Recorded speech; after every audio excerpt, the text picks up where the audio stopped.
नमस्कार, मैं लेख शेखर शर्मा आपको बायोलॉजी पढ़ा रहा हूं और बायोलॉजी में हम पढ़ रहे हैं डेवलपमेंटल बायोलॉजी का वेरी इंपॉर्टेंट टॉपिक है प्लेसेंटा, जिसके बारे में हम पढ़ेंगे। डेवलपमेंटल बायोलॉजी तो बच्चों बीएससी में भी होती है और एमएससी में भी जो हमारे जियोलॉजी के विद्यार्थी हैं वहां पर डेवलपमेंटल बायोलॉजी सब्जेक्ट होता है। ठीक है, तो जो प्लेसेंटा है वेरी इंपॉर्टेंट टॉपिक है। अगर आप चैनल पर नए हैं तो चैनल को सब्सक्राइब कीजिए, वीडियो को पूरा अंत तक जरूर देखिए हम पढ़ रहे हैं प्लेसेंटा के बारे में। प्लेसेंटा के बारे में हम पढ़ेंगे जिसे हिंदी में हम अपरा भी कहते हैं। अपरा देखिए आप, the chorionic villi and uterine tissue become interdigitated with each other and jointly form a structural and functional unit between developing embryo, fetus and maternal body called placenta। क्या है प्लेसेंटा? कि जो कोरियोनिक जो विलाई है, आपको ये तो पता ही होगा कि एम्ब्रियो के चारों तरफ 4 मेम्ब्रेन थी। ठीक है, एमनियोन, कोरियोन, एलेंटोइस और योक सेल्क। तो जो कोरियोनिक जो मेम्ब्रेन है ना, वो बना लेती है कोरियोनिक विलाई, और ये कोरियोनिक विलाई और जो यूटेराइन टिश्यू है, जो माता के गर्भाशय के जो उत्तक है ना, वो आपस में जुड़कर इंटरडिजिटेड होकर, मतलब आपस में एक दूसरे से जुड़कर, एक दूसरे से जॉइंट होकर एक संरचनात्मक और कार्यात्मक, स्ट्रक्चरल और फंक्शनल, संरचनात्मक और कार्यात्मक इकाई बना लेते हैं, जो कि एम्ब्रियो, जिसे क्या बोलते हैं, फीटस बोलते हैं।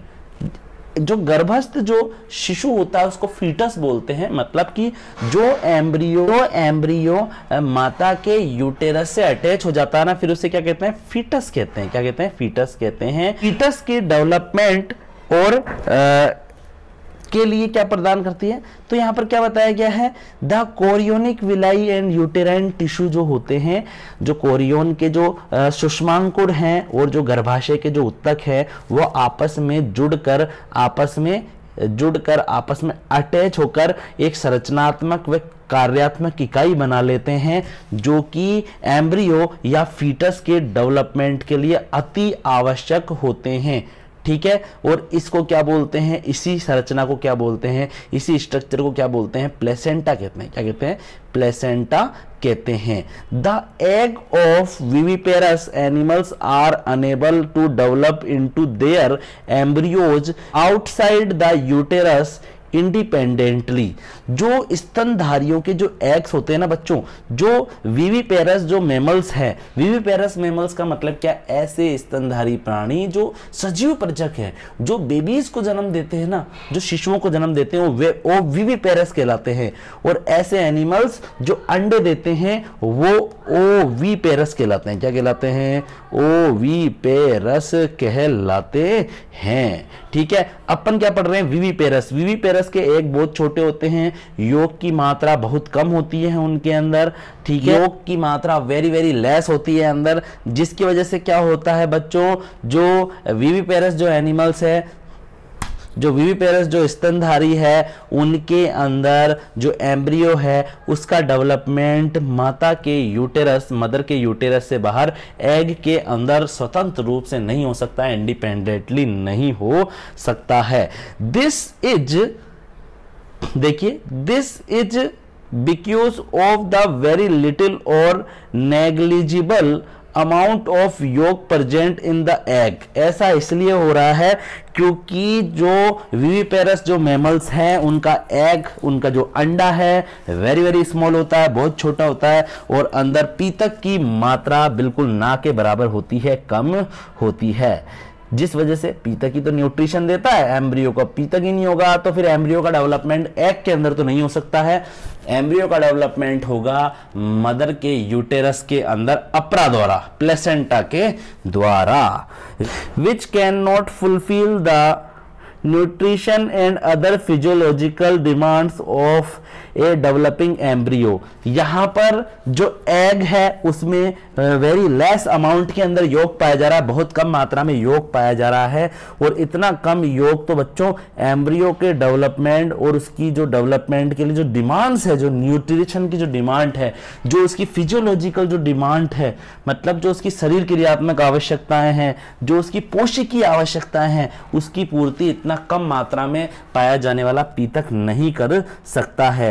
Hair the embryo depend upon maternal tissue for shelter, इसलिए क्या होता है, इसलिए जो भ्रूण होता है ना वो किसके ऊपर निर्भर करता है, वो एक आश्रय नुमा, एक शेल्टर मतलब एक आश्रय के अंदर, एक अपने एक आवास, एक घर जैसी संरचना के अंदर निर्भर करता है माता के उत्तकों पर, ठीक है, जिससे उसे न्यूट्रिशन मिल सकता है, वो रेस्पिरेशन कर सकता है और आदि बहुत सी क्रियाएं वो कर सकता है। These animals therefore have developed adaptation, respiratory and other physiological requirements from mother's bodies।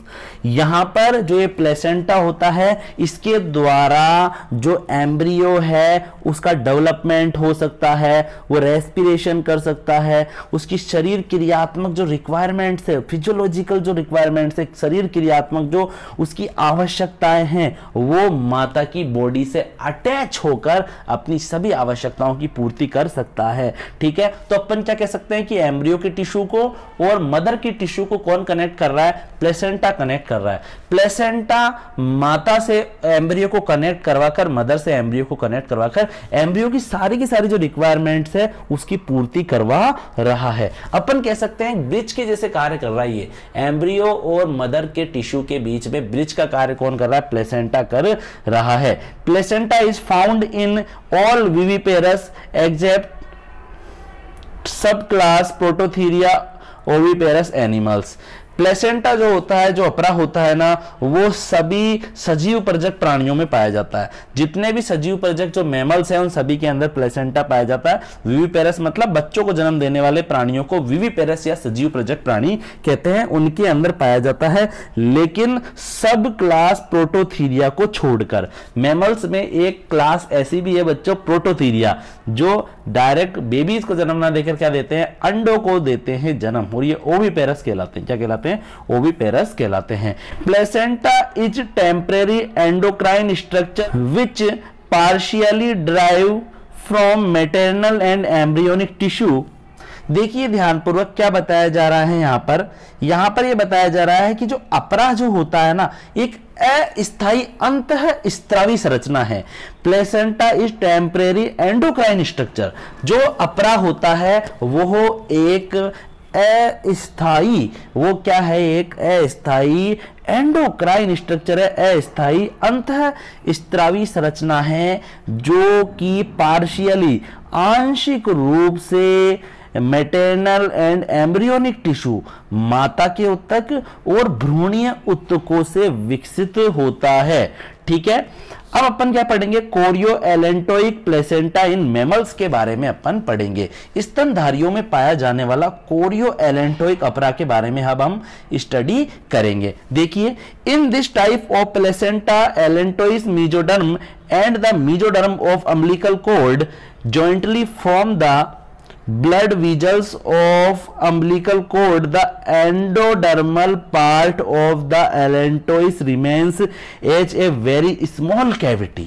क्या बताया जा रहा है यहां पर कि इस प्रकार के अपरा के अंदर जो मीजोडर्म है, इस प्रकार के अपरा के अंदर जो एलेंटोइक जो मीजोडर्म है, एलेंटोइक मीजोडर्म है, एलेंटोइक मीजोडर्म तथा जो अम्बिलिकल कॉर्ड है, जो नाभि रज्जु है, इसकी जो मीजोडर्म है, मतलब एलेंटोइक मीजोडर्म और नाभि रज्जु की जो मीजोडर्म होती है ना, वो संयुक्त रूप से, जॉइंटली मतलब संयुक्त रूप से ब्लड वीजल का निर्माण कर रही है। किसका निर्माण कर रही है, नाभि रज्जु अर्थात अम्बिलिकल कॉर्ड की ब्लड वीजल्स का निर्माण कर रही है, ठीक है।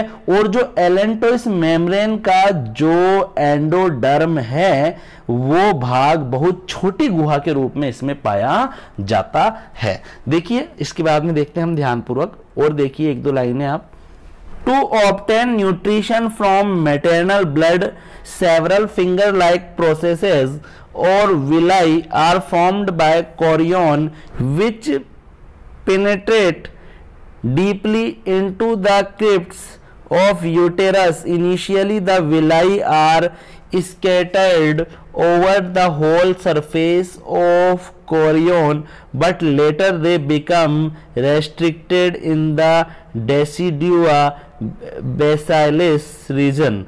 The chorionic villi on the remains surface disappear shortly. The part of chorion which help in placenta formation is known as chorionic फ्रोंडोसोम। क्या बताया रहा, कोरियोनिक फ्रोंडोसम क्या बताया जा रहा है यहां पर कि माता के रक्त से पोषण प्राप्त करने हेतु जो कोरियोन है उससे अनेक प्रवर्ध निर्मित हो जाते हैं, उससे अनेक फिंगर लाइक प्रोसेसेस बन जाते हैं जिसे विलाई कहते हैं। क्या कहते हैं? जिसे विलाई कहते हैं। ठीक है, जो कि यूटेरस की जो क्रिस्ट होती है उसमें धस जाते हैं, उसमें संक हो जाते हैं। ये जो प्रवर्ध बने हैं या जो ये प्रोसेसेस या जो ये विलाई हैं, ठीक है, इन्हें क्या कहते हैं? इन्हें कोरियोनिक विलाई भी कहते हैं। कोरियोन रसांकुर के नाम से भी जाना जाता है।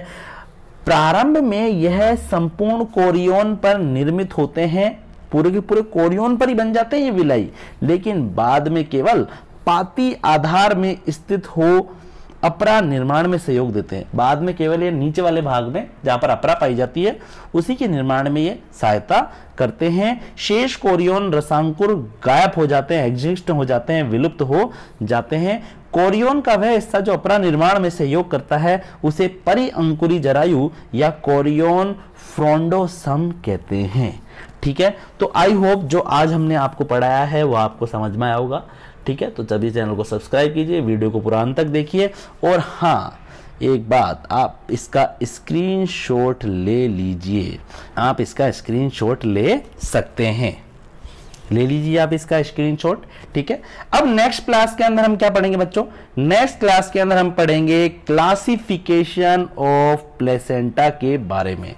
ठीक है, क्लासिफिकेशन ऑफ प्लेसेंटा की हम स्टडी करेंगे इससे नेक्स्ट वाली क्लास के अंदर, क्योंकि वीडियो लंबा हो जाएगा। ठीक है, अगर हम आज ही बताएंगे तो इसलिए नेक्स्ट वीडियो के अंदर मैं आपको बताऊंगा क्लासिफिकेशन ऑफ प्लेसेंटा। सभी को राधे राधे, सभी को जय श्री कृष्णा।